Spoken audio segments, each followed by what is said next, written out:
네, 안녕하세요. 네, 오늘 이제 복식장부 사용자분들을 위해서 종합소득세 신고 방법에 대해서 교육 영상을 촬영하게 되었습니다. 오늘 이제 교육 같은 경우에는 저희 종합소득세 프로그램 사용과 관련된 교육입니다. 그래서 혹시나 교육을 지금 들으시는 분들 중에 장부 기본 사용법이 궁금해서 이 교육 들으시는 분들은 이제 이 교육 영상은 적합하지가 않습니다. 그래서 그 기초세무 및 장부 사용 방법이라고 다른 영상이 아래 있습니다. 그래서 그 영상을 참고로 해주시고요. 저 이제 이 교육 같은 경우에는 종합소득세 신고 영상이기 때문에 장부 작성을 다 완료했다는 전제하에 진행이 되고 있습니다. 그래서 장부를 다 작성하신 다음에 이 교육을 들어주시길 권장드리고요. 그리고 이제 이번 종합소득세 신고 같은 경우는 기한이 5월 말까지입니다. 그래서 신고 기한이 따로 연장되진 않았어요. 그래서 부가세 신고 이번에 연장이 됐었는데 그런 거랑 다르게 이번엔 무조건 5월 말까지 신고를 하셔야 됩니다. 그래서 납부 같은 경우에도 그 어떤 업종은 연장이 된 업종도 있고 아닌 업종도 있습니다. 근데 그게 좀 종류가 너무 다양해서 국한시키기가 어려워서 정리를 따로 안 했어요. 그래서 혹시나 납부가 연장됐다고 이제 뭐 안내문 같은 거 받으시거나 그러지 않으셨으면 일단 5월 말까지라고 생각을 해주시고요. 만약에 내가 납부가 연장됐는지 궁금하다 이러신 분들은 한번 주소지 관할 세무서로 직접 한번 연락을 해보셔야 될 것 같습니다. 예, 그래서 종합소득세 신고 납부가 기본적으로 5월 말까지라는 전제 하에 진행을 해주시고요. 이제 항상 강조를 드리지만 이 교육을 들으시는 분들은 이제 신고를 이제 최대한 빨리 진행을 해주실 것을 권장드리고 있습니다. 그래서 그 신고는 5월 말까지지만 적어도 일주일 전에는 마감을 해주시는 걸 목표로 이렇게 진행을 해주시길 부탁드립니다. 네. 그래서 이제 이렇게 진행이 되고 나중에 이제 홈택스 신고하기 영상 보시면은 아시겠지만 지방소득세도 이제 종합소득세가 작년부터 이제 신고를 하는 걸로 바뀌었어요. 그래서 국세에 해당하는 종합소득세뿐만 아니라 지방소득세 분도 그 이제 5월 말까지 신고 납부를 꼭 잊지 말고 해주시길 바랍니다. 네. 그러면 간단하게 이제 종합소득세 신고가 어떻게 되는지 보시고 이제 방법을 안내 드릴 건데요. 종합소득세 신고 같은 경우에는 이제 지금 저희 강의를 들으시는 분들은 이제 개인 사업자분들이라서 사업소득만 있는 분들도 있겠지만 뭐 다른 데서 근로하셔가지고 근로소득도 있으신 분들도 있을 수 있고 뭐 다른 곳에서 뭐 기타 소득을 받으셔서 종합소득세 합산 대상인 분들도 있을 거예요. 그래서 이제 그 종합소득 신고 같은 경우에는 그런 한 소득에 대해서만 신고하는 게 아니라 1년 동안 개인한테 이제 있었던 소득을 다 합산해서 하는 세금 신고입니다. 그래서 이제 그 소득의 종류별로 종합과세가 돼서 사업소득 합산되는 이런 소득이 있는데 그런 소득 같은 경우에는 다 합산해서 신고를 해주셔야 됩니다. 그래서 내가 어떤 소득을 합산을 해야 되는지 여부는 나중에 제가 이제 홈택스에서 종합소득세 안내문 보는 법 설명드릴 텐데요. 그 안내문 참고하셔가지고 합산 대상 소득은 합산하시고 신고를 진행해 주시길 바랍니다. 그러면 이제 저희 강의 들으시는 분들 같은 경우에는 지금 사업소득에 한정돼서 아마 일단 기본적으로 다 갖고 계실 거예요, 사업소득을. 사업소득이 어떻게 신고가 이루어지는지를 보시는 게 좋은데, 사업소득 같은 경우에는, 이제 기본적으로 저희 프로그램 이용하시는 분들 다 장부예한 신고 보통 하실 거예요. 그래서 장부예한 신고가 기본 베이스인데, 추계신고라고 장부를 쓰지 않고 신고하는 방법도 있습니다. 근데 이제 지금 강의를 들으시는 분들, 특히 복식장부 대상자분들은 아마 추계신고를 할 경우에는 아마 그 가산세 대상이실 거예요. 추계신고라는 게 뭐냐면은 장부를 쓰지 않고 수익금액만 보고 이제 일정 부분 경비율만 인정해서 신고를 하는 유형입니다. 그렇기 때문에 실제 사업장 현황과 다를 수 있어서 과세당국에서 별로 좋아하질 않아요. 예, 좋아하질 않고, 그렇기 때문에 추계신고하는 경우에는 이제 가산세를 묻는 경우가 있습니다. 무기장 가산세라고 해서. 그래서 기장을 안 하고 신고하는 거에 대해. 그런 가산세를 부담하고 신고를 하는 경우도 있는데, 사실 이 경우를 권장을 안 드리는 이유가 또 하나가 이제 그 가산세뿐만 아니라 아예 무신고로 간주가 될 수가 있어요. 그래서 복식장부 대상자분들은 특히 더 그런데, 이제 그 추계신고를 했을 경우에는 아예 배제, 신고를 안 했다고 보는 경우가 있기 때문에 그런 경우만 조금 주의를 하셔가지고 되도록이면 복식장부 대상자분들은 다 기장을 하시고 신고를 하실 것을 권장을 드립니다. 그래서 이제 강의 들으시는 분들은 이게 다 복식부기 대상자로 이제 보고서 제가 신고를 할 거고요. 진행을 할 거고요. 그리고 이제 아마 강의 들으시는 분들 일부는 이제 간편장부신데 그 세액공제 혜택 받으시려고 아마 복식장부를 신고하시는 분들도 있을 거예요. 그러신 분들도 이제 복식장부라고 보시고 신고 영상 따라서 진행해 주시면 되겠습니다. 그리고 이제 종합소득 계산구조 넣어놨는데요. 이제 이거는 뭐 직접 계산을 해보시라는 의미로 넣는 건 아닙니다. 저희 프로그램을 쓰시면은 이제 자동으로 계산이 되기 때문에 직접 계산을 해보라는 의미는 아니고요. 이제 어떻게 이제 계산이 되는지, 납부세액을 계산이 되는지를 참고를 하시라고 넣어놨고, 그리고 이렇게 넣어놓은 이유는 가끔 이제 물어보시는 분들 중에 내가 아는 사람이랑 나랑 매출이 똑같다, 막 그런 식으로 물어보시거나 아니면 소득금액이 똑같다. 근데 납부세액이 이지샵으로 계산한 거는 뭐 100만 원인데 그 사람은 다른 곳에서 신고했는데 거기는 뭐 50만 원이다. 이러면서 왜 그러냐 뭐 이렇게 물어보시는 분들이 있어요. 근데 그렇게 물어보시면 저희 좀 곤란한 게 이게 종합소득세 계산 구조 때문이에요. 그래서 이제 인별로 사업장마다 비용 처리하는 것도 다르겠지만 소득공제도 다릅니다. 인별로 부양가족이 다를 수 있고요. 뭐 부양가족 중에서도 뭐 어떤 사람은 뭐 자녀공제가 있을 수 있고 아닐 수도 있고 뭐 이런 부분도 있습니다. 그래서 사업장마다 뭐 세액공제나 감면받는 것도 좀 다르기 때문에 이런 부분 때문에 인별로 납부세액은 달라질 수밖에 없습니다. 그래서 이제 뭐 매출이 같거나 소득금액이 같다라고 모든 그 사업장이 같은 납부세액을 내는 건 아니니까요. 그걸 참고해서 강의를 들으시고 신고를 진행해 주시면 될 것 같습니다. 네, 그러면 이제 간단하게 개요 설명을 드렸고요. 종합소득세 이제 신고 같은 경우는 복식장부 같은 경우에는 복식장부로 신고하는 방법 하기 전에 신고 전 확인하는 거, 이제 안내문 확인하는 거 안내 드릴 거고요. 그리고 이제 복식장부로 신고하는 방법, 어떻게 신고하는지, 그리고 소득합산하는 방법, 그리고 홈택스로 신고하는 방법도 진행이 될 예정입니다. 그래서 홈택스로 신고하는 방법 같은 경우에는 따로 영상을 올려놓을 거니까 그걸 참고해가지고 보시면 될 것 같아요. 그러면 먼저 첫 번째로 종합소득세 신고 전 확인 및 준비 사항을 안내 드리도록 하겠습니다.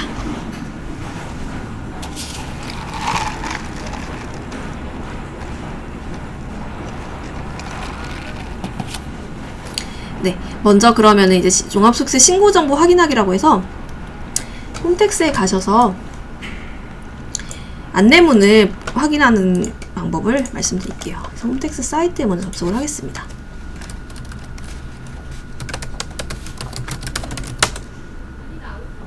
안내문이 이제 우편으로 날아오시는 분들도 있겠지만 우편으로 확인을 못하신 분들도 홈택스에서 확인이 가능합니다. 그래서 홈택스 홈페이지 가시면은 여기 조회 발급이라는 메뉴가 있습니다.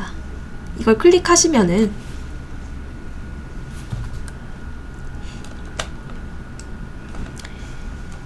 이제 중간에 여기에 이제 부가세는 아니고요. 여기 보시면 종합소득세 신고도움 서비스라고 있습니다. 요거 클릭하시면 되는데 주의하실 거는 지금 현재 종합소득세 신고가 개인에 대한 신고이기 때문에요. 홈택스도 사업장 인증서가 아니라 개인 인증서로 로그인하셔야지 확인이 가능합니다. 개인으로 로그인하셔가지고 저는 로그인을 해도 볼 수가 없어서 안 띄는데 종합소득세 신고도움 서비스 누르시면 보실 수가 있고요. 이걸 눌렀을 때 나오는 화면은 제가 교환으로 좀 보여드릴게요.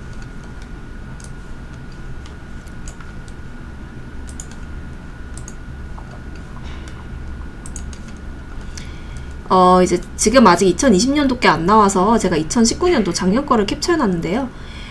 여기 보시면은 이제 상단에 그 신고 자료 안내에 대한 문의라고 해서 연락처도 나와 있습니다. 그래서 이거 보시고 내가 조금 이해가 안 간다든지 뭔가 내가 대상자가 이게 아닌 것 같은데 이렇게 나온다? 또는 수익금액이 이렇게 나오는데 이렇게 나온다. 그런 부분이 궁금하신 분들은 여기 문의 번호로 전화하시면 될 것 같고요. 그리고 이제 여기는 아마 2020년도일 거예요. 기속연도가. 근데 제가 아직 조회가 안 돼서 2019년도로 해놨고, 이제 여기서 보시면은 조금 주의해서 봐야 될 게 기자의무 구분이랑 추계신고 시 적용 경비율입니다. 그래서 만약에 단일 사업 소득만 있으신 분들 같은 경우는 추계신고 시 적용 경비율은 보실 필요가 없어요. 왜냐면은 복식부기 의무자분들은 다 복식장부로 신고를 하실 거니까. 그래서 아마 추계신고 시 적용 경비율 보실 필요는 없는데, 혹시나 이제 3.3% 떼고 받은 프리랜서 소득이 있으신 분들은 나중에 장부를 안 쓰고 추계로 합산하시는 경우가 있거든요. 그래서 그런 경우를 위해서 한번 여기 적용 경비율을 보셔야 되고, 아마 대부분이 기준 경비율로 나와 있으실 거예요. 근데 아마 간편장부 대상자 분들은 이제 일부 분들은 간편장부 대상자 하면 단순 경비로 이렇게 나오실 수 있어요. 그래서 요걸 한번 확인해 주시고, 그리고 참고로 이제 신고 안내 유형이 A 유형이거나 S 유형. 그래서 A유형 외부 조정 대상자인데, 외부 조정 대상자나 성실신고 대상자는 저희 쪽 이제 그 종합소득세 자기 조정을 못해요. 특히 외부 조정 대상자 같은 경우에는 저희 이제 프로그램을 진행을 할 수가 없습니다. 그래서 A유형인 분들은 그 저희 쪽에 제휴 세무사한테 그 의뢰를 하셔야 돼요. 왜 그러냐면은 A유형 같은 경우에는 자기 신고를 못하고 자기 조정을 못하고 반드시 세무사를 써서 신고를 해야 되는 유형입니다. 세무 대리인을 써가지고. 그래서 조금 번거로우시겠지만, 만약에 안내문상 A유형이 나오셨다라고 하면은 프로그램은 구매를 하시되 그 우측 상단에 보시면 마이 페이지라고 있습니다. 여기에서 여기 신고대행 신고서 검토 신청이 있는데, 여기 누르신 다음에 세무사 프로필 보기 누르시면 아마 여기 프로필에 그 연락처들, 세무사 여러분 연락처 나올 거예요. 그래서 원하시는 분한테 전화하셔가지고 이제 의뢰하시고 이제 상담 받으신 다음에 그 신청을 진행을 해주셔야 됩니다. 그래서 A유형 같은 경우에는 이렇게 해주시고요. A유형이 아니더라도 나는 종합소득세 프로그램을 좀 진행하니까 어렵다, 그리고 그냥 세무대리인한테 신고대행만 맡기고 싶다, 나 기장대행은 내가 했으니까 상관없고 신고대행만 맡기고 싶다 하시는 분들도 여기서 제휴 세무사한테 의뢰를 할 수가 있습니다. 네, 그래서 그렇게 진행을 해주시고요.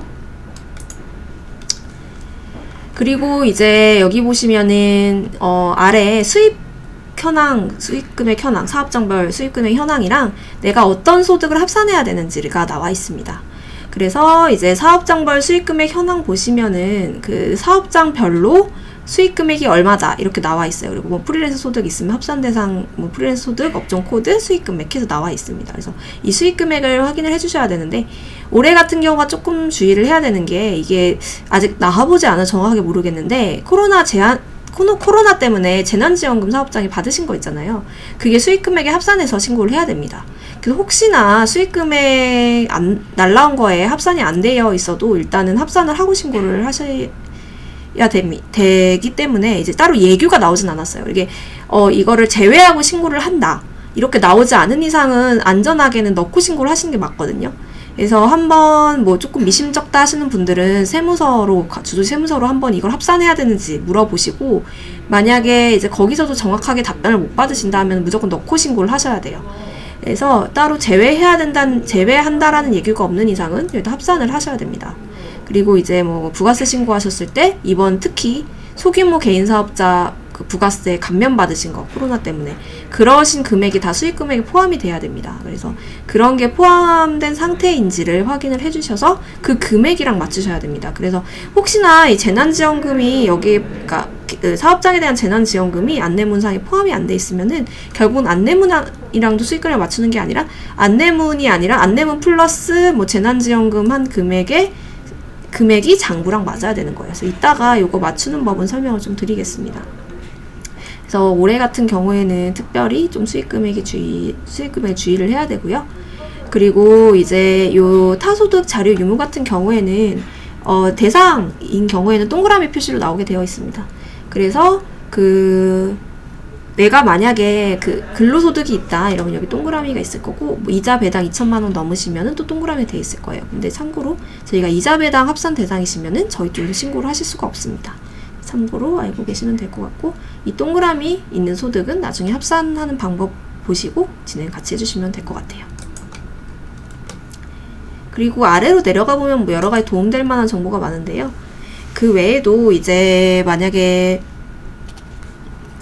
이제 작년에 11월쯤에 중간이납 하신 거 있으시면은 그 금액이 나와 있을 거고, 그리고 대표자 국민연금 보험료. 근데 혹시나 요 금액이 내가 알고 있는 금액이랑 다르다, 또는 뭐 4대 보험공단이 다르다 이러면 한번 4대 보험공단으로 문의해서 정확한 금액으로 넣고 신고를 하시면 될 것 같아요.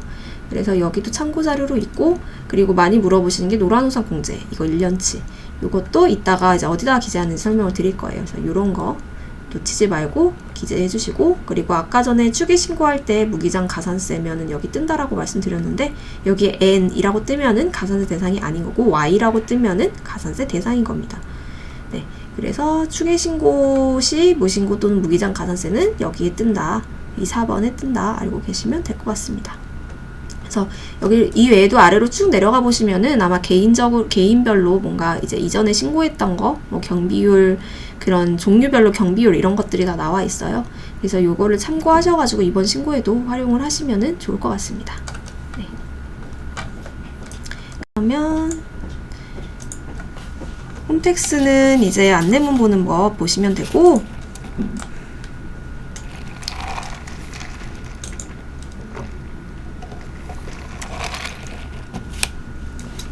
다음은 이제 정보 등록 메뉴 확인인데요. 여기서부터는 이지샵 화면으로 넘어가겠습니다.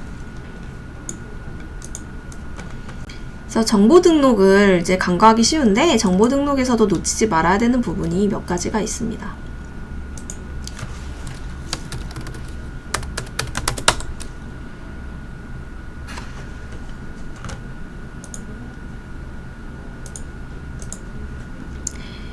네, 여기 정보 등록 메뉴에 들어오시면 여기 사업장 정보라고 나와 있습니다. 그래서 여기 사업장 정보를 조금 주의를 하셔야 되는 부분이 일단 업종 코드입니다.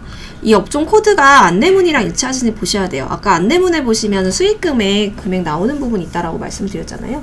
그 수익금액 옆에 보시면 업종 코드가 나와 있습니다. 그래서 그 업종 코드를 여기다가 이제 여기다가 기재가 맞게 됐는지 보시고, 혹시나 다르다 이러면은 저희 쪽에 여기 장부 사용 문의 있는데 여기로 요청하셔가지고 변경하시고 신고를 진행해 주셔야 됩니다. 그리고 이제 공동사업자 여부도 올바르게 한번 체크를 해주시고요.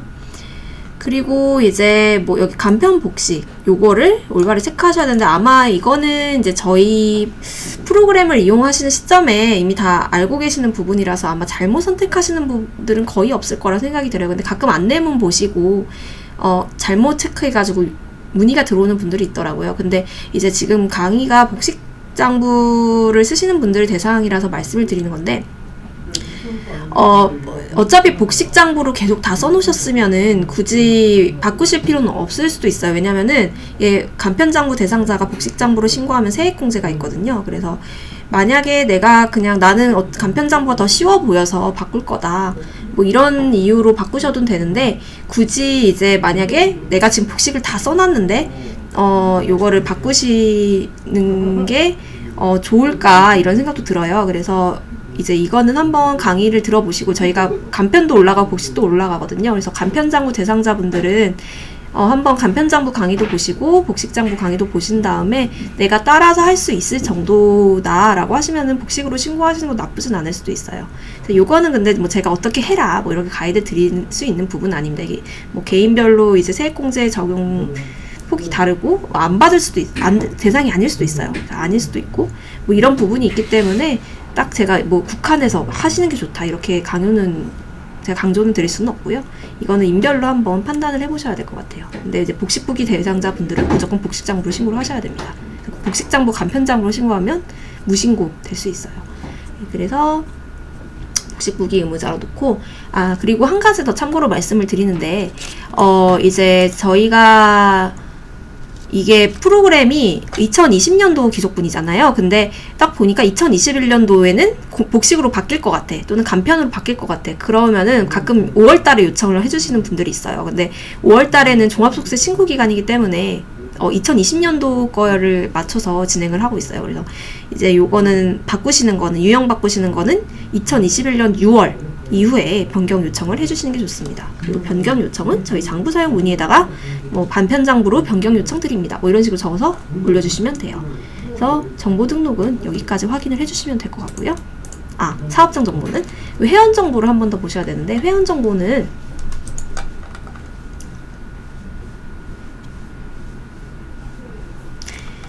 여기 보시면은 이제 주의하실 게 대표자가 맞는지를 보셔야 돼요. 왜냐면은 이제 여기 회원 정보에 있는 걸 바탕으로 종합소득세 신고할 때 인적사항이 들어갑니다. 그래서 요게 대표자가 맞는지 보시고, 대표자가 아니시면 저희 쪽 장부 사용 문의에다가 신분증 사본이랑 대표자 신분증 사본이랑 사업자 등록증 사본 같이 올리셔가지고 변경 요청하시고 종합소득세 프로그램 진행하셔야 돼요. 그래서 그걸 해주셔야 되고, 그리고 혹시 거주지 주소랑 세무서 주소 코드가 맞는지도 한 번씩 점검을 해주시길 바랍니다. 그래서 정보 등록은 간단하게 이 정도 봐주시면 될 것 같고요. 그 다음에는 이제 설명을 드릴게 부가세 신고 마감 및 결산 장부 마감하는 방법입니다. 그래서 마감 메뉴로 해서 조금 봐야 될 게 복식장부는 추가가 있어서 그걸 좀 설명을 드릴 거예요.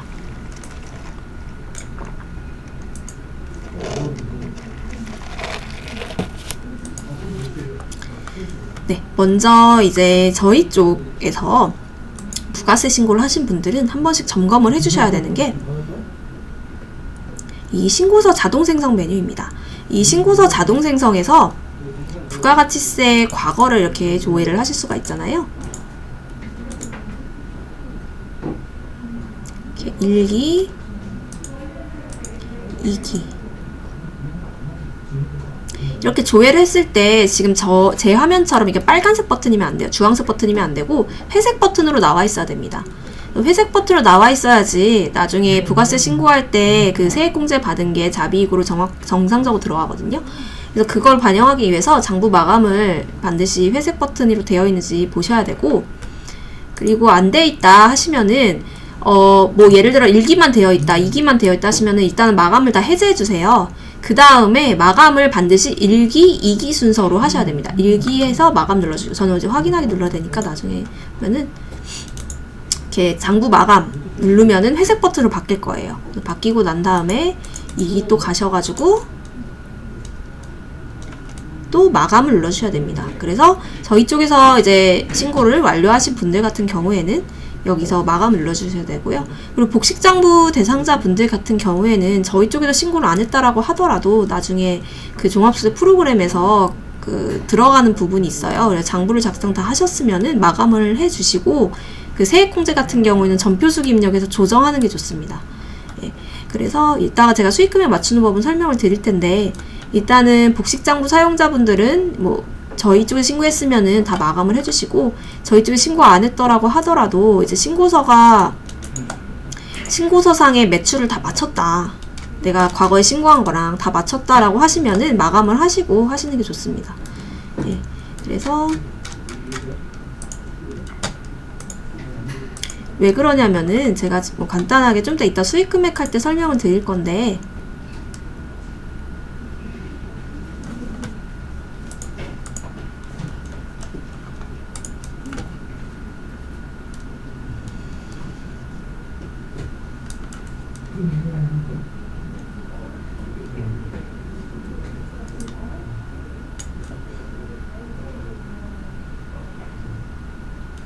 이제 여기 보시면은 아래에 여기 경감공제세액해서 괄호 20번 금액이 있습니다. 요게 저희 쪽에 마감을 해야지 자동으로 들어가요. 그리고 이제 매출 같은 경우에는 여기 괄호 9번에서 합계로 찍히는데, 이 금액이 나중에 그 총 수익금액 조정명세서에 그 찍힙니다.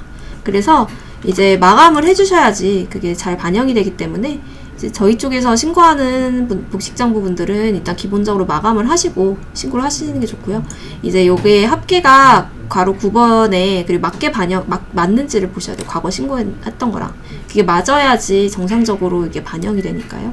여기서 요걸 맞추는 거는 이따가 이제 일단 복식장부로 해서 다 수입 매출에서 맞추는 걸 목표로 하셔야 됩니다. 그래서 저희가 이제 항상 문의가 와요. 저희 쪽에 뭐 부가세 신고는 저희 쪽에서 안 했는데 종합소득 신고를 하려고 한다. 그러면 제일 먼저 확인하는 게 복식장부에서 또는 간편장부에서 그 수입 매출 다 맞추시고 진행하시는 거냐, 부가세 신고했던 거랑. 그래서 그걸 맞춰야지 신고 가능하다, 이렇게 안내를 드리고 있거든요. 그래서 저희 쪽에 신고 안 하신 분들은 일단 기본 강의 보셔서 복식장부의 수입 매출에 그 과거에 신고했던 부가세 신고서랑 요 매출이 맞는지를 1차적으로 확인해 주셔야 됩니다. 그래서 그렇게 다 완료했으면은 부가세 마감을 먼저 하고, 그 다음에 여기 결산, 자산재고, 장부 마감 메뉴에 들어옵니다.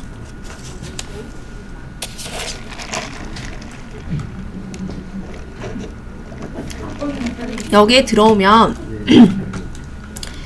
그 복식장 부분들은 한 가지를 좀 점검을 해주셔야 되는데, 먼저 자산 통합 같은 경우에는 요거를 한번 보시는 게, 자산 통합은 이게 자산 통합하기란 기능이 있어요. 이게 언제 쓰는 거냐면은 내가 차량을 구매를 했는데 이 차량에 대해서 그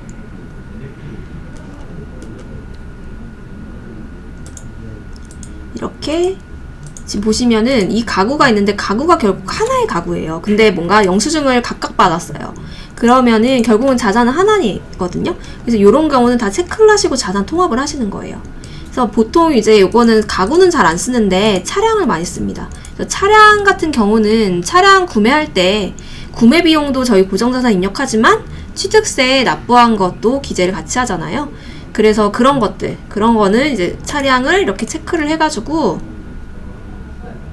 같이 체크를 해서 통합하기를 먼저 해야 됩니다. 그렇다고 모든 차량을 다 묶는 게 아니에요. 내가 차업장에 차량이 2대인데 2대를 묶는 게 아니고요. 각 차량별로 취득에 대한 부대 비용이 있으면은 그 부대 비용을 합한 금액을 묶는 겁니다. 그래서 건물 산 것도 마찬가지예요. 그 건물 사셨다고 하더라도 건물을 사실 때 중개 수수료랑 이제 취득세 비용을 고정자산에다가 세 줄로 기재를 하셨을 텐데 그 세 줄로 기재해 놓은 거를 여기 와서 그 세 개를 한번 체크해서 자산 통합을 해주셔야 돼요. 예, 그래서 요거는 하나의 자산으로 만드는 작업이라서 각각 자산별로 해야 된다. 네, 그래서 그걸 하나 해주셔야 되고, 그리고 복식부기 의무 대상자 같은 경우에는 여기다가 저희가 적어놓긴 했는데 그 신규 취득한 2017년도부터 신규 취득한 업무용 승용차의 경우에는 그 상가법을 정액법 연수는 5년으로 수정을 하셔야 됩니다. 예, 그래서 이게 여기 설명에 나와 있으니까 요거대로 진행을 해주셔야 돼요. 그래서 여기 보시면은 여기 정액법으로 이렇게 수정을 할 수가 있습니다. 그래서 아래 대상에 해당하면은 정액법으로 수정해서 저장하기 해주시면 됩니다. 그래서 중요한 게 신규 취득이다. 네, 신규 취득한 승용차부터니까 참고로 해주시고 저장을 해주시면 되겠습니다. 그래서 복식부기 의무자는 그걸 한번 체크해 주시고 그 다음에 저희 쪽에 결산 메뉴에 들어오면은 상단에 연도가 다 2021년도로 되어 있을 거예요. 그래서 연도를 2020년으로 일단 바꿔주시고요. 그 다음부터 결산을 할 겁니다. 2012년부터. 그래서 저는 이미 결산이 되어 있어서 한번 풀고서 진행을 할게요.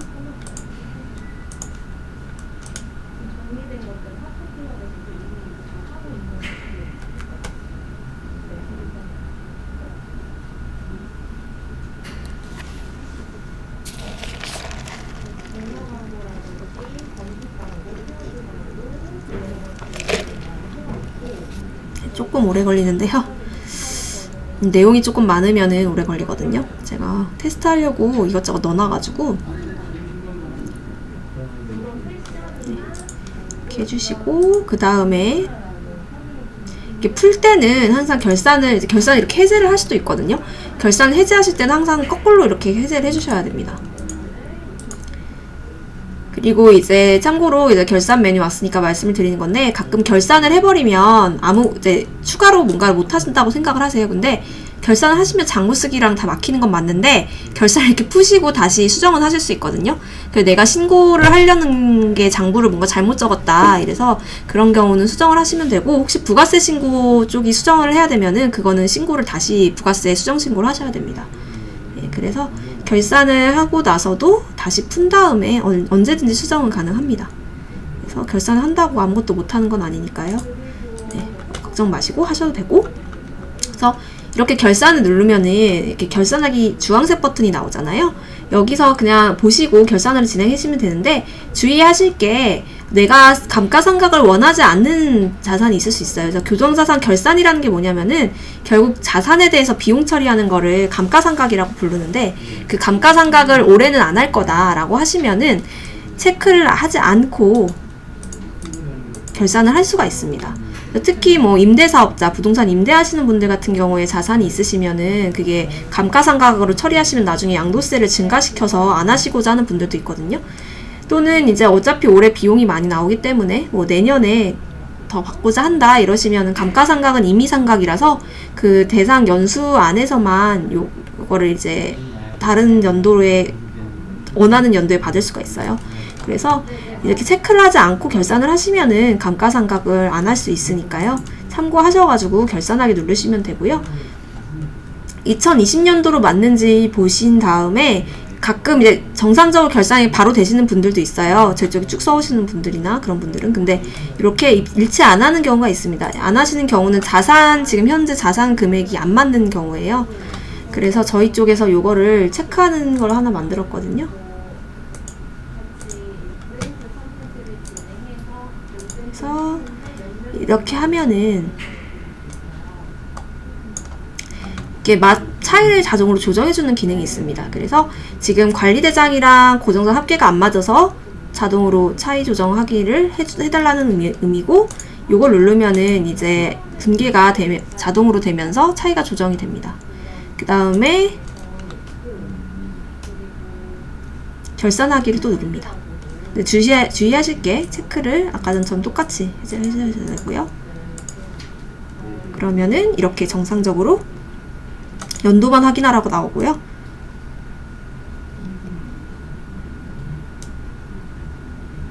이렇게 결산이 완료가 됩니다. 그래서 완료된 거 완료 되어 있고, 그리고 뭐 감가상각 올해 한 금액 알고 싶으시면 단기 감가상각 범위에 보시면은 그 금액이 다 나와 있습니다. 네, 그래서 이렇게 결산이 되고요. 그 다음에 이제 고정자산 결산을 이렇게 완료해 주시면은 재고 결산을 하시면 되는데요. 재고 결산 같은 경우에는 올해 남은 재고가 2020년도 12월 31일자 남은 재고 금액입니다. 그래서 원재료 얼마 남았고, 부재료 얼마 남았고, 뭐 상품 얼마 남았고, 이거는 이제 알아서 기재를 해주셔야 돼요. 저희 쪽 자동으로 뭔가 되는 건 없어서 이거는 금액은 알아서 보시고 기재를 해주셔야 되고, 기재하신 다음에 결산하기 누르시면 됩니다. 근데 만약에 저희 쪽 2020년도부터 쓰기 시작하셔가지고 저희 결산을 안 하셨으면 아마 요게 0으로 다 나와 있을 거예요. 그래서 혹시나 있으신 분들 같은 경우에는 먼저 정보 등록 메뉴에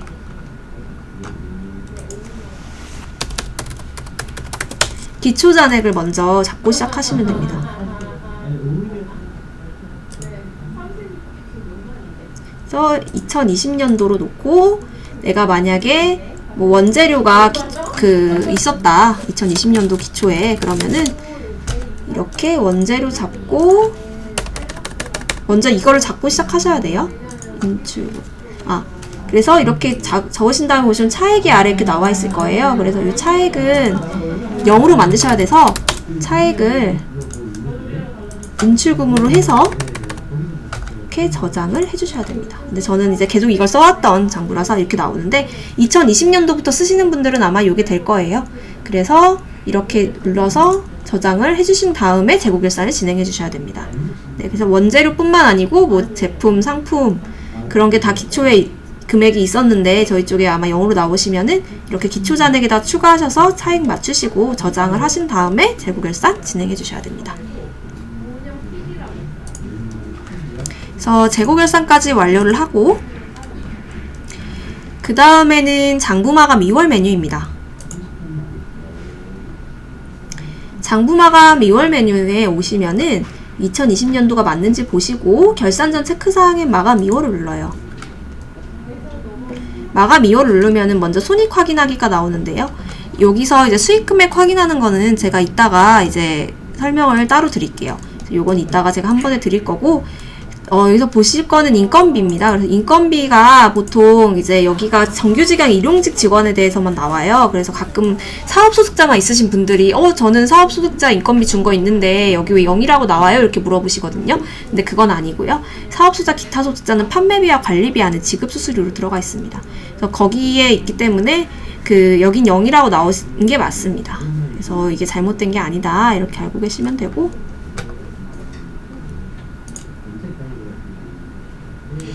그리고 이제 나머지는 손익계산서에서 대충 볼 수 있는 금액이고요. 이렇게 다음으로 넘기면은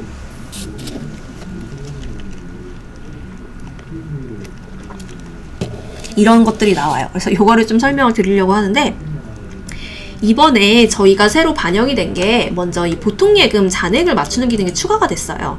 그래서 이게 왜 추가가 됐냐면은 잔액 맞추기가 어렵다고 많이들 말씀을 하셔가지고 저희가 고객님들의 사업용 계좌에 그 잔액을 2020년 12월 31일자로 맞추는 기능을 추가를 했습니다.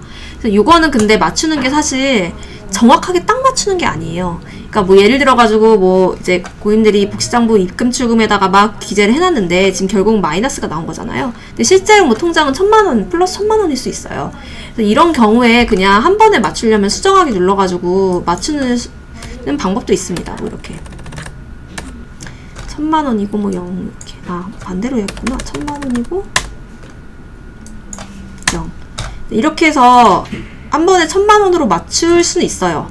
자동으로 분기가 되게 할 수는 있는데 다만 이게 조금 주의를 하실 게, 나는 그냥 어차피 거래가 다 뭐 이미 복식장부에 사업과 관련된 거래는 다 처리를 했고 뭐 보증금 뭐 대출금 뭐 이런 것들 다 처리를 했어, 이런 다 뭐 계좌 출금 입금 뭐 이런 거밖에 없다 이러면은 사실 이걸 하셔도 문제는 없는데, 다른 자산에 대한 처리가 안 된, 자산이나 뭐 부채에 대한 처리가 안 된 상태에서 이 기능을 하시면은 그 재무 상태표가 약간 왜곡이 될 수 있습니다. 그렇기 때문에 이제 내가 뭐 거의 나는 보통 예금 지금 사업용 계좌에 그 정리를 대충 한 상황인데, 어느 정도 한 상황인데 그냥 뭐 단순히 왔다 갔다 한 금액이 안 맞은 것 뿐이야 이러면은 이 수정하기 기능을 이렇게 쓰셔도 상관은 없어요. 네. 근데 이제 요거를 했을 때에 대한 뭔가 잘못됐을 때 문제는 저희가 뭔가 봐드릴 순 없잖아요. 이게 사실 기능을 쓰고 나면은. 그래서 혹시 잘못된 부분이 있진 않는지 먼저 확인을 하시고 그 다음에 실제 잔액을 최대한 맞춘 상태에서 그래도 안 맞으면 이 기능을 쓰시는 게 좋습니다. 네, 그래서 그렇게 해주시고요. 그리고 이제 음수 원클릭인데 이제 부가세 대금과 예수금은 정리하기 버튼 누르시면 돼요. 나오면은. 네, 이렇게 하시면 되는데, 이제 음수 원클릭은 저희가 재무제표를 이제 입력을 했는데 뭔가가 이제 고객님들께서 장부를 입력했는데 자산에 대한 음수가 나오거나 이러면은 이게 뜨는 기능이에요. 그래서 이것도 만약에 내가 봤는데 맞아, 최대한 봤는데 맞아 이러면은 음수 원클릭으로 정리를 하셔도 상관은 없어요. 근데 이게 0으로 맞추는 거라서 정확하긴 또 안 될 수 있습니다. 네, 그래서 완전히 정확하게 하시려면은 다시 장부에 가서 수정을 하시거나 아니면 전표수기 입력해서 뭐 맞추시거나 이렇게 하셔야 돼요.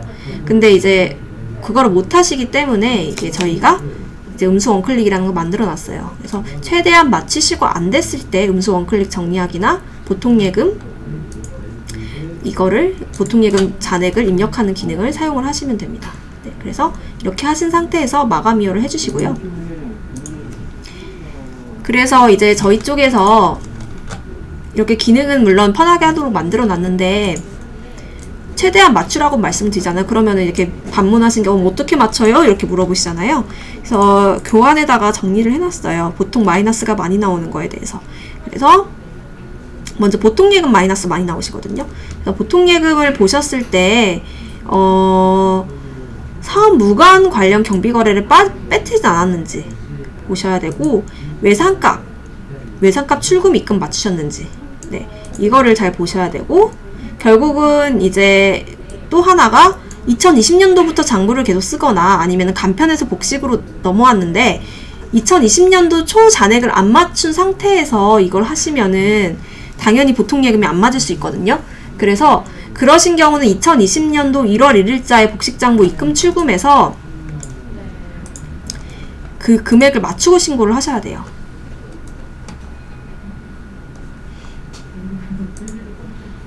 그래서 이게 입금 출금해서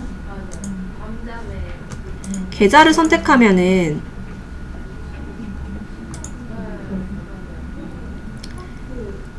거리가 없네.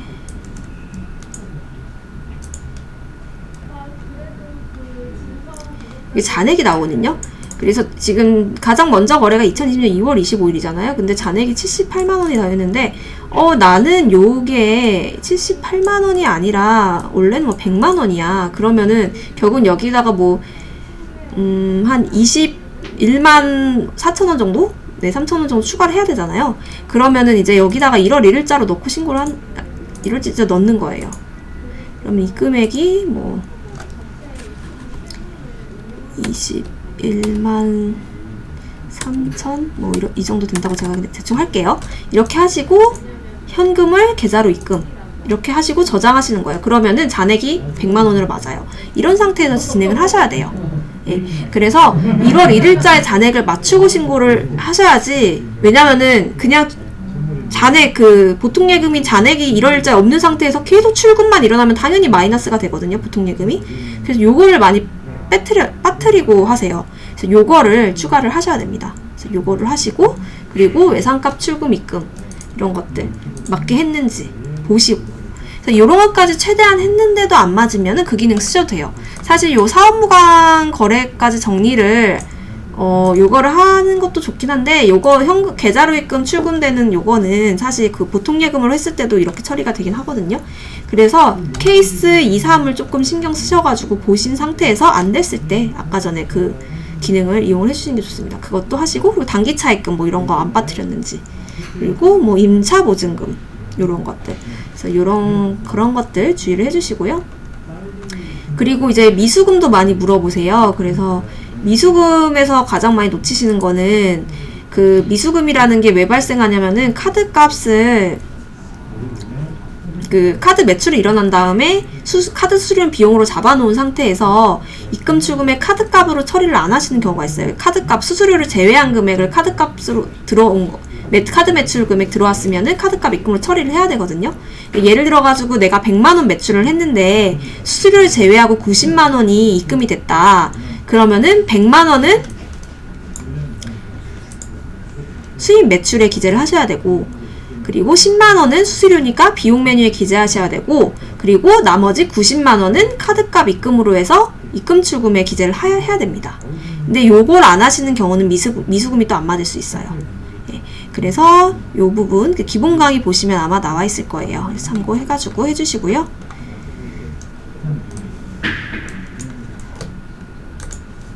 그 외에 이제 외상값 출금, 매입금, 미지급금 이런 것들 점검해 주시고, 그리고 사업용 계좌가 아닌 계좌에서 이루어졌으면은 영수로 바꿔주셔도 되고, 아니면은 사업용 계좌 아닌 걸로 했으면은 현금으로 해가지고 외상값 입금에 또는 외상값 출금에 이렇게 잡아줘야 됩니다. 그래서 이것도 했는지 보셔야 됩니다. 그래서 이렇게 해야지. 왜냐면 그래서 그냥 단순히 보통예금을 이렇게 입력해버리면은 이런 외상 매출금이 계속 남아있는 상태에서 신고 갈 수 있어요. 외상 매입금도. 네. 그래서 이런 부분을 한번 점검을 해주시고, 그 다음에 예수금도 많이 물어보시는데요. 예수금 같은 경우에는 어떻게 처리가 되냐면은 이제 저희 쪽에 인사급여 메뉴에서 4대 보험, 직원에 대한 4대 보험 떼고 신고를 지급하기를 입력을 하잖아요. 그러면은 이제 4대 보험에 대한 건 예수금으로 잡힙니다. 그래서 예수금으로 잡혔다가 비용 메뉴에서 복식장부 비용에서 4대 보험 납부한 거 기재하면 그때 상계가 돼요. 근데 그거를 제대로 안 하는 경우, 그러니까 뭐 예를 들어서 4대 보험 납부한 금액만 다 비용에다가 적어 놓으시면은 나중에 안 될 수 있어요. 그래서 인사급여 메뉴에다가 예수금 을 적립을 해야지 비용 메뉴에서 입력을 하더라도 예수금이 상계가 되는 처리가 되는 거예요. 그래서 요게 고객님께서 요거를 4대 보험을 뗀 금액으로 직원에게 지급한 걸 올바르게 기재를 했는지 보셔야 됩니다. 예, 그걸 처리를 해주셔야 되고, 요런 것들이 다 기본 강의 있습니다. 그래서 인사급여 메뉴 입력하는 거는 인사급여 메뉴 쪽 기본 강의 보시면 될 것 같아요.